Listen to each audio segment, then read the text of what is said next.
تو ہم جو دودھ لیتے ہیں جن جانور کا زیادہ ہوتا ہے ان کے گوشت میں بیماری ہیں، یعنی آپ کی بڑا گوشت، یعنی وہ چاہے گائے ہو یا بھینس ہو،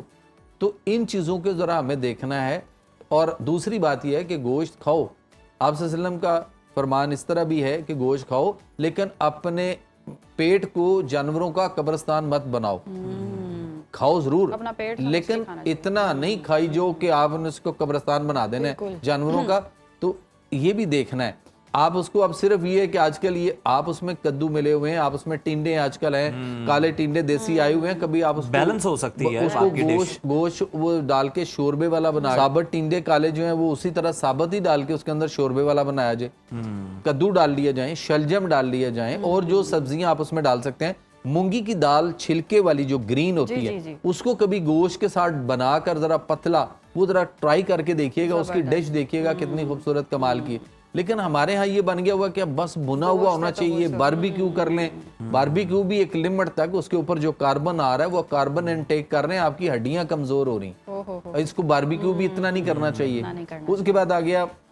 بنا ہوا، تو وہ بھی ایک لمٹ تک اس کو لینا چاہیے، مطلب یہ نہیں کہ ہم روز اسی پہ چکر میں ہوں کہ گوشت ہمارے پاس وافر ہے، ہم نے وافر رکھ لیا ہوا ہے، بس ٹھیک ہے روز اس کی کڑھائی بننی ہے، روز اس کا قورمہ ہی بننا ہے۔ 100-150 گرام آپ ڈیلی کا انٹیک کر رہے ہیں تو اس میں کوئی پرابلم نہیں ہے بہت زیادہ۔ دیکھیں پرابلم اس میں جو آئے گی نا وہ یہ ہے کہ جب آپ گوشت انٹیک کر رہے ہیں نا اس کے ساتھ میدے کی بنی ہوئی کوئی چیز یعنی نان اس کے ساتھ نہ لیے جائیں،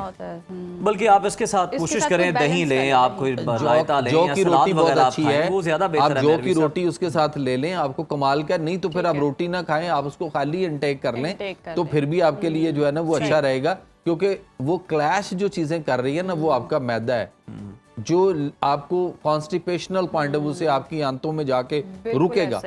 اور اس کے بعد آپ کو بلوٹنگ ہوئے گی، گیس پرابلم بنے گی، ایسیڈیٹی ہوگی، پھر آپ کے پیٹ میں درد شروع ہو جائے گی، پھر آپ بھاگیں گے اور جاتے ہی آپ کو ڈرپیں اور ٹیکے، اور پھر اس میں جو اینٹی بائیوٹک اندھا دھند استعمال ہوگی اور پین کلر جو لگائے جائیں گے وہ آپ کو پھر کہیں سے کہیں پہنچا دیں گے۔ یعنی کہ آپ ایک صحت مند چیز کو بھی آپ خراب کر کے جب کھائیں گے تو اسی طرح ہی ہوگا۔ بہت شکریہ آپ کے وقت کا۔